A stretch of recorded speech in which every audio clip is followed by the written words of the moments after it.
Hi friends, मैं अभिषेक आपका अपने इस यूट्यूब चैनल मैथ एक्सप्रेस में स्वागत करता हूं। आज हम इस वीडियो में पॉलीगॉन के बारे में जानेंगे। हिंदी में जिसे बहुभुज, अंग्रेजी में पॉलीगॉन कहते हैं। इससे बहुत सारे प्रश्न पूछे जाते हैं, बनते हैं।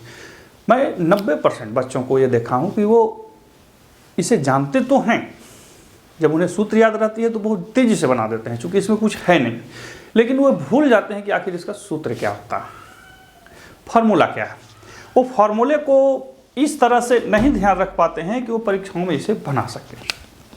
आज हम उसी को दूर करने का आपके लिए प्रयास करेंगे। साथ ही मैं कुछ बता दूं कि आपको डिस्क्रिप्शन बॉक्स में कुछ एक लिंक मिलेंगे, जहां पे जाकर के आप हमसे जुड़ सकते हैं। ब्लॉग पोस्ट का लिंक है, जहां पे आप मैथ यानी कि जो हम बता रहे हैं उससे संबंधित मैथ को देख सकते हैं, गणित को देख सकते हैं। साथ ही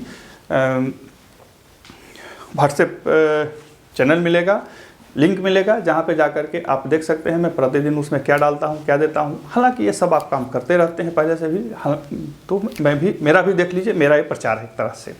साथ ही मेरा एक और चैनल का लिंक उसमें मिलेगा, जहाँ पे आप जीके जीएस से संबंधित सारे तथ्यों को देख समझ सकते हैं।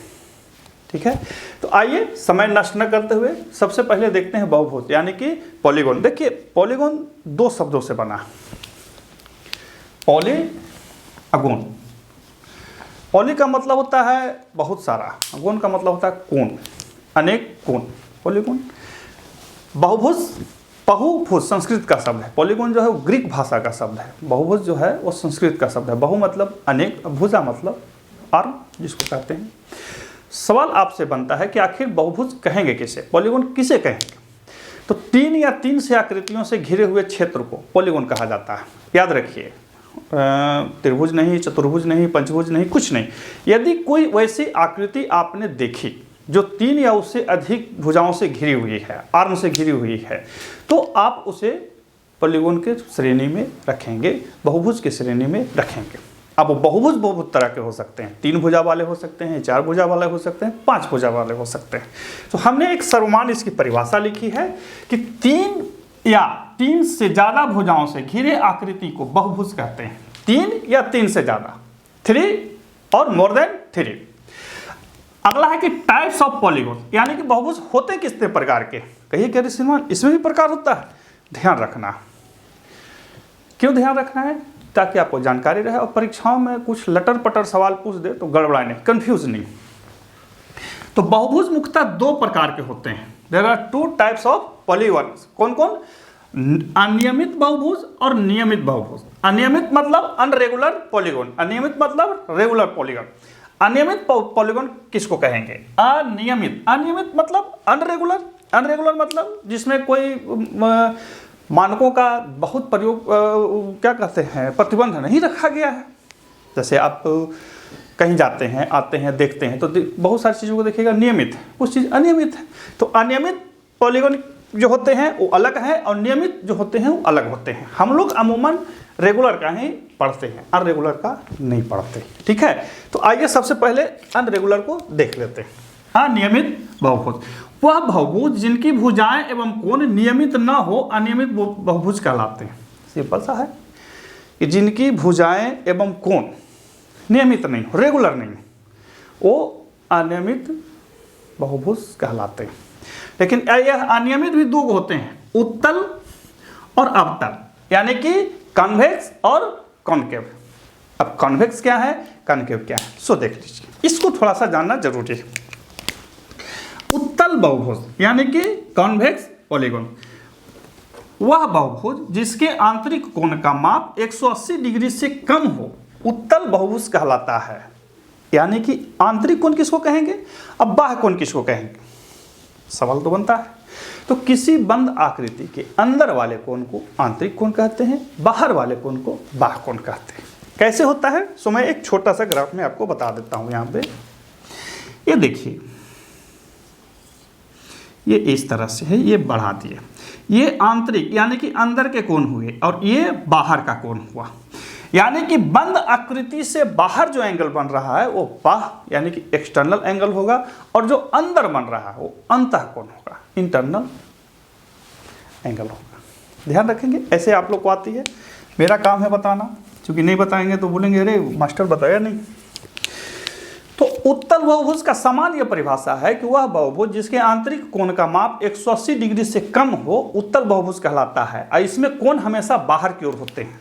तो अब देखिए हमने ये बनाया, ये उत्तल है कि अवतल है? तो देखिए ये सब बाहर निकला हुआ है, तो ये क्या हो गया? उत्तल में आ गया। हमने एक एंगल ऐसे बनाया,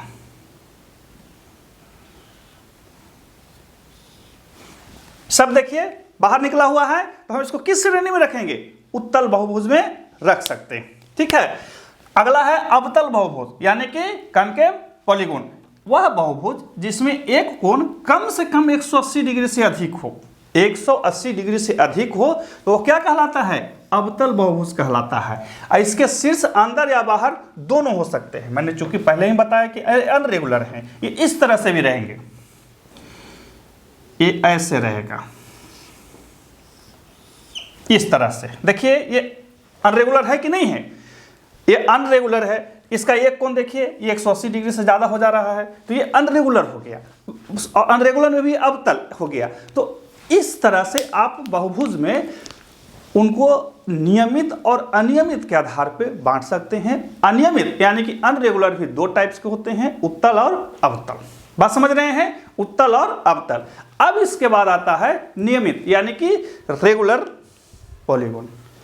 रेगुलर से ही सारे प्रश्न पूछे जाते हैं, अनरेगुलर से प्रश्न नहीं पूछे जाते हैं। एक आध प्रश्न कभी पूछ दिया कि निम्न में से कौन अनरेगुलर का उदाहरण है, तो देख लीजिएगा, सवाल रेगुलर से ही पूछे जाएंगे। अब रेगुलर के सारे चीज़ों को हम आपको लिख लिख के समझा के बताएंगे, ताकि आपको परीक्षाओं में सूत्र याद रखने की जरूरत न पड़े।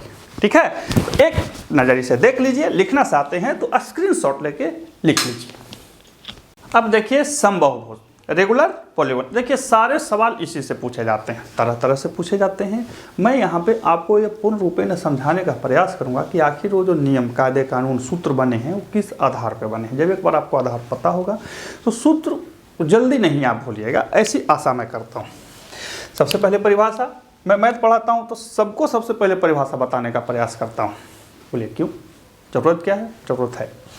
आप NCERT का कोई भी बुक उठा लीजिए, स्टेट गवर्नमेंट का कोई भी बुक उठा लीजिए, कितने भी बड़े राइटर का बुक उठा लीजिए, वो पहले क्या देखते हैं? पहले भूमिका लिखते हैं, पृष्ठभूमि देते हैं। क्यों लिखते हैं?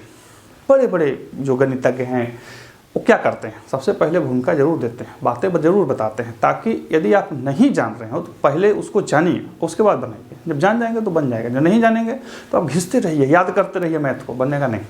ठीक है ना? देखिए क्या कहता है, वह बहुभुज जिसकी सभी भुजाएं एवं आंतरिक कोण आपस में बराबर होते हैं समबाहुभुज कहलाते हैं। यहाँ पे दो चीजें हैं, सभी भुजाएं एवं आंतरिक कोण। आंतरिक कोण मतलब अंदर के कोण। मैं इसे घेर देता हूं, ठीक है। अब यहाँ पे एक त्रिभुज लेते हैं, ट्रायंगल। तो नियम क्या कर रहा है कि उसके आपस भुजाएं ले लिया, A B C, ठीक है। देखिए सम है, सम का मतलब ये समान है। नियम क्या कहता है कि जिनके भुजाएं समान हैं कोण भी समान होंगे। जिनकी भुजाएं समान हैं, जिनके भुजाएं समान हैं कोण भी समान होंगे, याद रखिएगा। और जिनके कोण समान हैं तो भुजाएं भी समान होंगी। ये उल्टा उसका होता है। ये सब बराबर है। वह बहुभुज जिनकी भुजाएं व आंतरिक कोण आपस में बराबर होते हैं सम बहुभुज होते हैं। तो ये तीन भुजा वाला है, तो इसको क्या कहिएगा? त्रिभुज। ये चार भुजा वाला है, क्या कहिएगा? चतुर्भुज। अब एक हम और बना रहे हैं,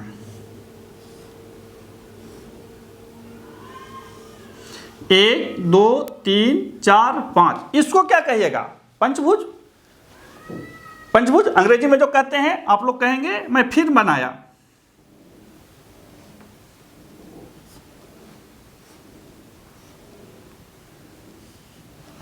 थोड़ा टेढ़ा बन गया, एक दो तीन चार पांच छः, तो ये समषटभुज हो गया। यानी कि जितना भुजा से बना हुआ हो उतना बहुभुज उसको कहेंगे। नहीं कहेंगे 10 वाला को सम 10 भुज कहेंगे, 11 वाले को सम 11 बहुभुज कहेंगे, 12 वाले को सम 12 बहुभुज कहेंगे, अंग्रेजी में जो आप कहते होंगे कह सकते हैं। 5 वाले को पेंटा बोला जाता है, 6 वाले को क्या बोलेंगे, कमेंट कीजिएगा, बताइएगा, टाइम मेरे पास उतना नहीं है।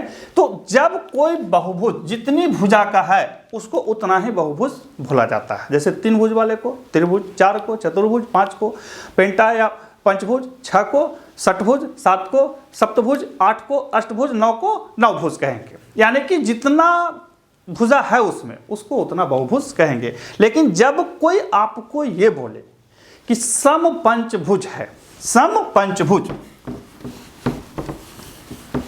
जब कोई आपको ये बोले सम पंचभुज, सम पंचभुज, तो यानी कि सम मतलब समान, अब पंचभुज यानी कि पांचों भुजाएं समान है।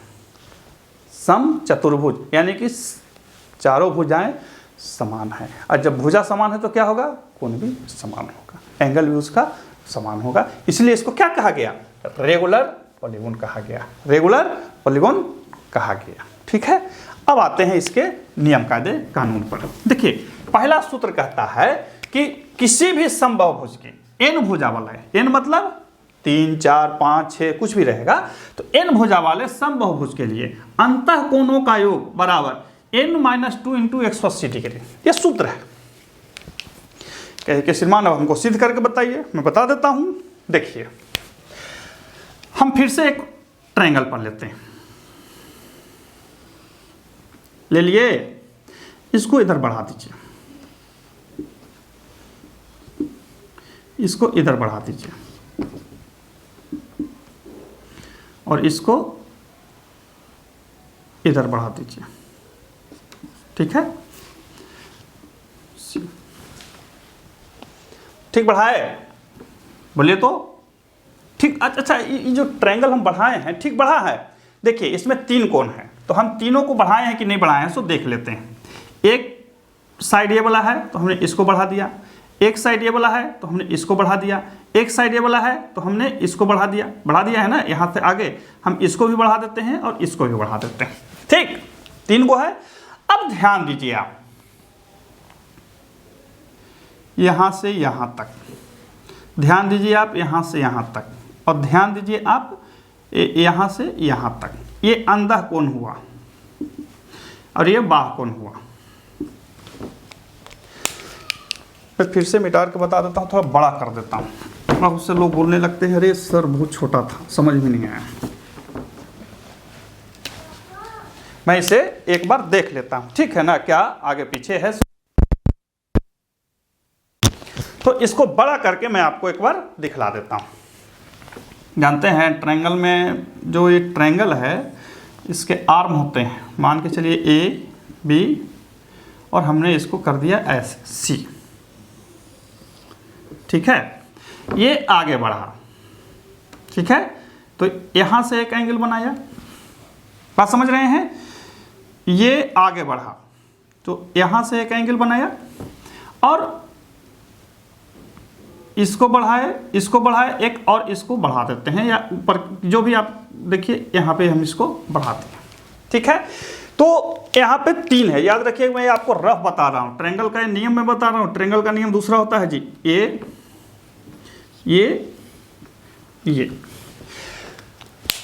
सरल रेखा पर बनने वाला कोण, सरल रेखा पर बनने वाला कोण 180 डिग्री का होता है। तो यानी कि ये प्लस ये बराबर कितना होगा, 180 डिग्री। तो यहाँ भी ये कितना होगा, 180 डिग्री, और यहाँ भी ये कितना होगा, 180 डिग्री। तो 180 प्लस 180 प्लस 180 कितना हुआ, 18 दूनी 36, 18 54, 540 हुआ या नहीं हुआ। कहे कि श्रीमान ये बता क्यों रहे, क्या जानना जरूरी है। मैं समझा रहा हूँ कि ये कैसे काम करता है, कैसे सामने आता है, ये सूत्र किस आधार पे बने हुए होते हैं, ये बता रहा हूँ। मैथ बताना, ये जब जानेंगे तो मैथ इसका बहुत आसान होता है। इसके मैथ में, पॉलीगॉन के मैथ में कोई जानना नहीं होता है, बस ये सूत्र याद होना चाहिए, माइक्रो सेकेंड में आपसे बन जाएगी। लेकिन वो होता कैसे है मैं ये बता रहा हूँ। तो 3 भुजा वाला है, अंतः कोणों का योग होता है n-2 × 180 डिग्री। अंतःकोण, अंतः मतलब ये अंतिम वाले। तो हम लोग जानते हैं त्रिभुज के अंतः कोण का योग बराबर कितना, 180 डिग्री। होता है या नहीं होता है? किसी भी त्रिभुज के तीनों कोणों का योग कितना होता है, 180 डिग्री होता है, आप जानते हैं। तो क्या ये सूत्र सही है? तो हम निकाल लेते हैं। n बराबर लिखेंगे 3 घटाओ 2 और 180, 1 गुने 180 बराबर कितना, 180 डिग्री। यानी कि आया कि नहीं आया? यानी कि मेरा सूत्र सही है। तो अब जब अंतः कोणों का योग 180 डिग्री आया तो बाह्य कोणों का योग कितना होगा? जब किसी बहुभुज में, एक बहुभुज हमने लिया जो 3 एंगल वाला था, ट्रायंगल था, उसके अंतः कोणों का योग 180 है, तो बाह्य का कितना होगा? तो बाह्य का निकालेंगे, हमने 540 था, 540 घटाओ 180, 360। यानी कि जो किसी भी बहुभुज के बाह्य कोणों का जो योग होता है वो 360 डिग्री होता है। यहाँ पे सूत्र है। आया नहीं आया? एक ही बार में दोनों सूत्र सामने आ गया। मैंने ट्रायंगल से ही बताया, मैं 5 से भी बता सकता था। 5 से बताऊंगा तो कैसे होगा, सो देख लीजिए।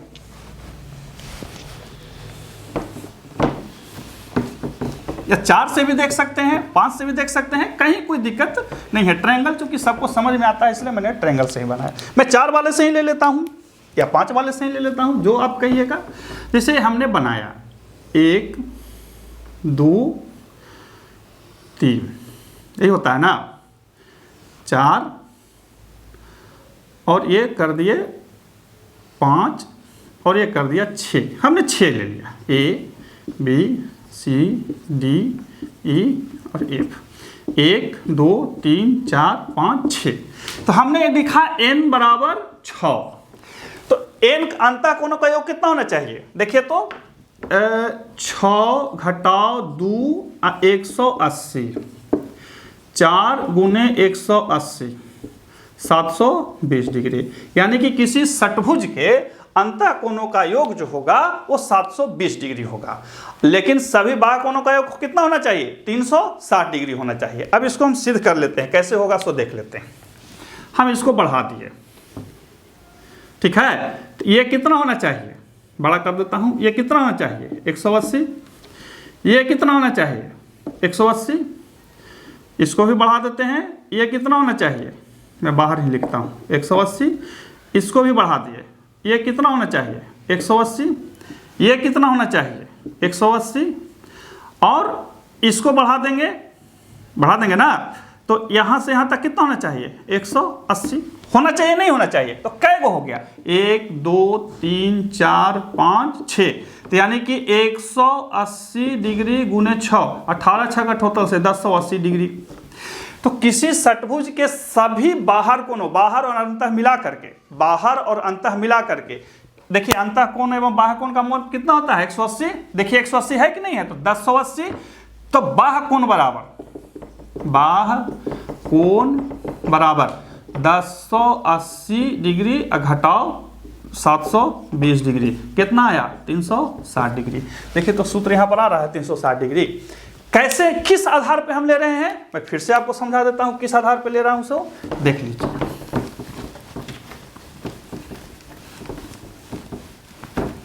किस आधार पे ले रहा हूं, जब भी कोई एंगल ऐसे होता है इस तरह से, तो ये अंतः हुआ, ये बाह्य हुआ, यहां से यहां का माप 180 डिग्री होता है, ठीक है। बस इसी आधार पे हम इस चीज को बना रहे हैं।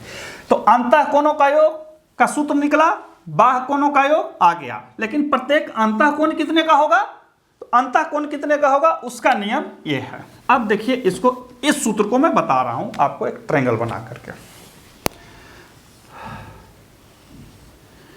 ये सम बहुभुज ट्रायंगल है।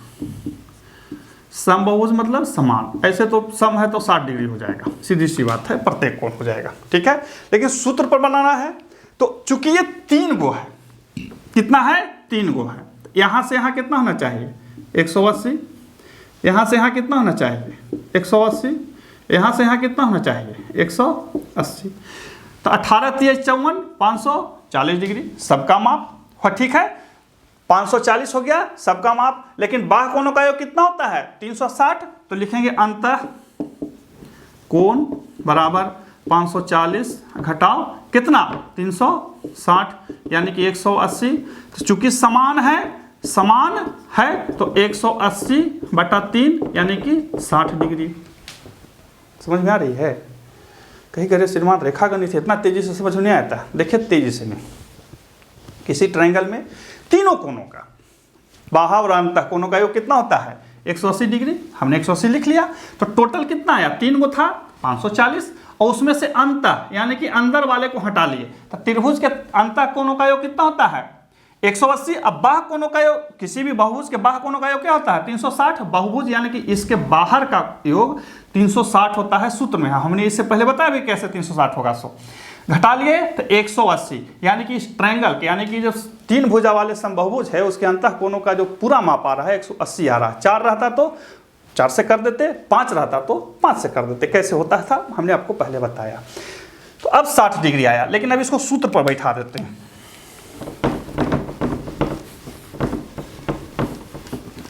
अब इसको सूत्र पर बैठा लेते हैं कि 3 भुजा वाले यानी कि n बराबर 3 लिखते हैं, n बराबर 3 लिखते हैं। तो 3 घटाओ 2 गुने कितना 180 बटा कितना 3, 1 गुने 180 बटा कितना 3 यानी कि 60 डिग्री। 4 रहता तो 4 बैठाते, 5 रहता तो 5 बैठाते, 6 रहता तो 6 बैठाते। तो यानी कि प्रत्येक अंतः कोण का माप इस तरह से निकलेगा। अब प्रत्येक बाह्य कोण का माप जो हो जाएगा 360/n, 360/n यानी कि बाह्य कोण का माप कितना हो जाएगा 3 गो भुजा के लिए 360/3 यानी कि 120 डिग्री। क्या 120 डिग्री आएगा? देख लेते हैं, फिर से बता देता हूं। ये इस तरह से है, समबाहुभुज है। हमने अभी निकाला कि इसका माप 60 डिग्री है। हम इसको बढ़ा देंगे तो आपको पता है कि यहां से यहां तक कितना होना चाहिए 180 में से 60 गया तो कितना बचेगा 120 डिग्री आ रहा है बराबर। तो आ रहा है, तो एक सारा सूत्र हुआ और सूत्र को समझने का एक तरीका हुआ, सलीका हुआ। अब है विकर्णों की संख्या। किसी भी बहुभुज में विकर्णों की जो संख्या होती है n² - 3n/2 होता है। इसको भी बता दे सिद्ध करके कैसे होता है, बता देता हूं इसको भी। अब देखिए इसको ऐसे,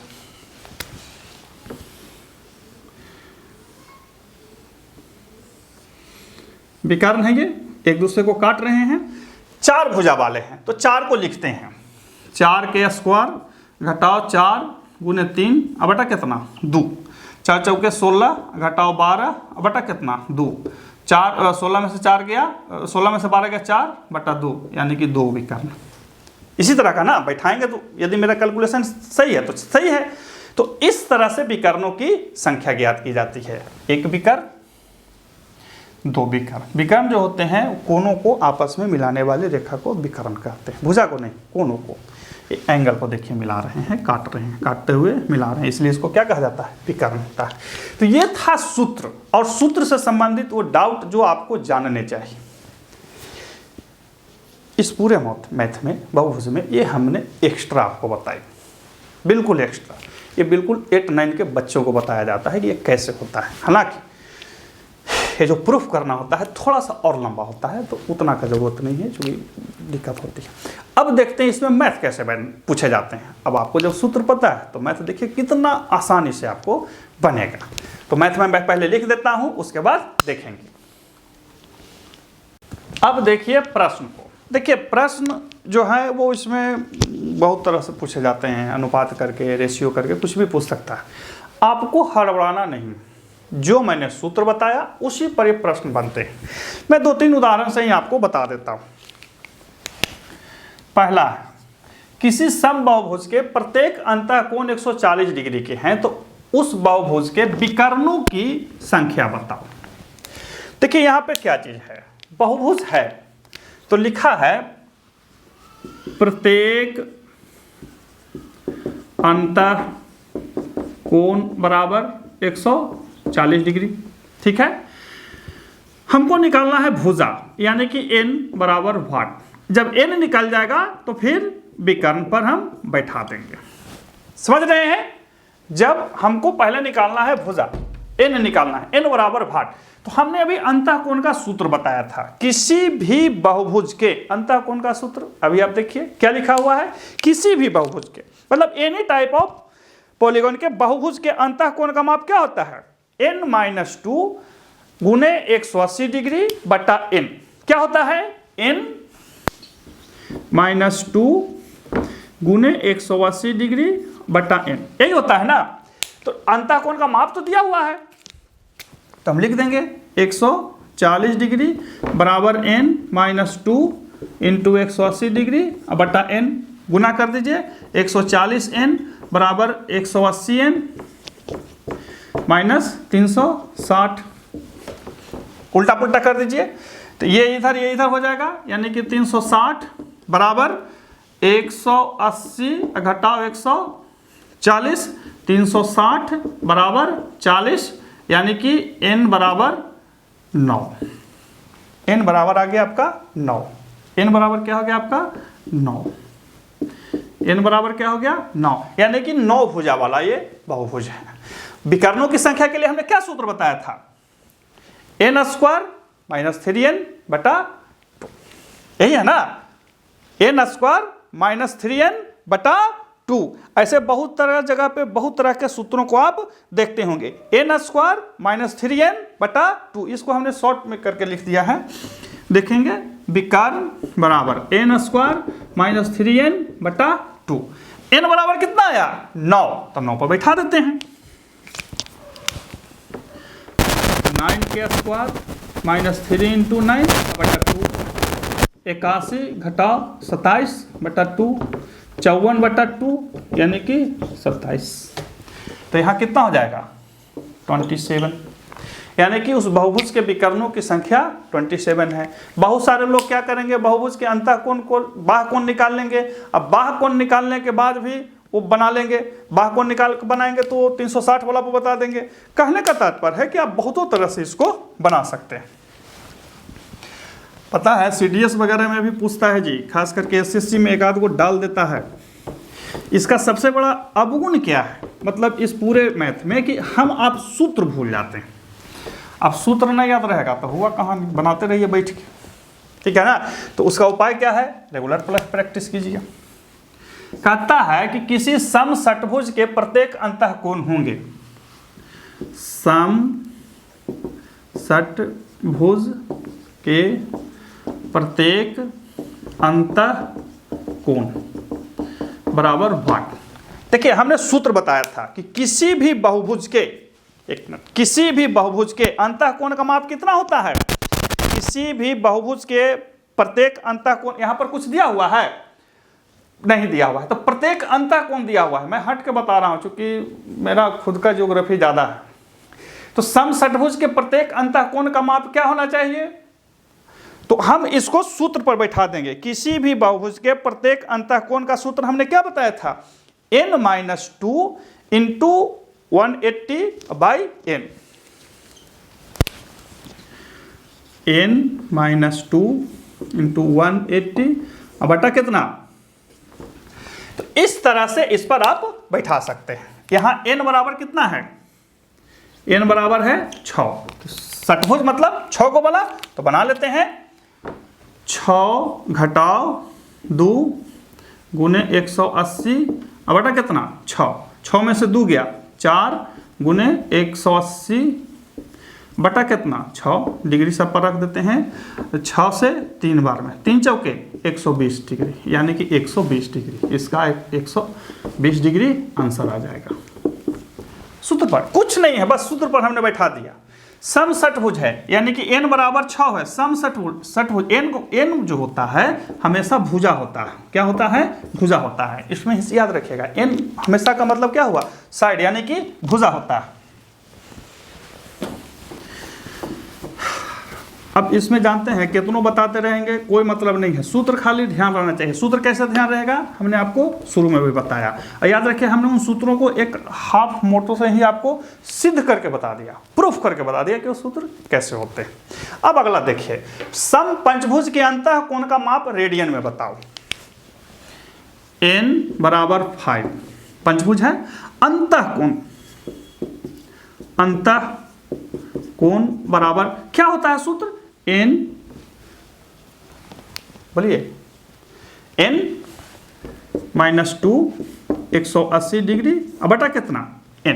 तो हम समपंचभुज के पहले अंतःकोण का माप निकाल लेंगे। समपंचभुज के अंतःकोण का माप निकाल लेंगे। 1 2 3 4 5 अंतःकोण मतलब इस अंतःकोण का माप निकाल लेंगे। याद रखिए सभी बराबर ही होंगे। तो n बराबर 5 रख देते हैं। 5 घटाओ 2 180 डिग्री बटा 5, 3 गुने 180 डिग्री बटा 5, 5 से 36 बार में 108 डिग्री। तो यानी कि हमारे पास जो पंचभुज है उसके प्रत्येक अंतःकोण का माप 108 डिग्री आया। रेडियन में करेंगे तो क्या होगा, रेडियन में जब बदलना है तो आप 108 गुने पाई बटा 180, इसको रेडियन लिख दीजिए।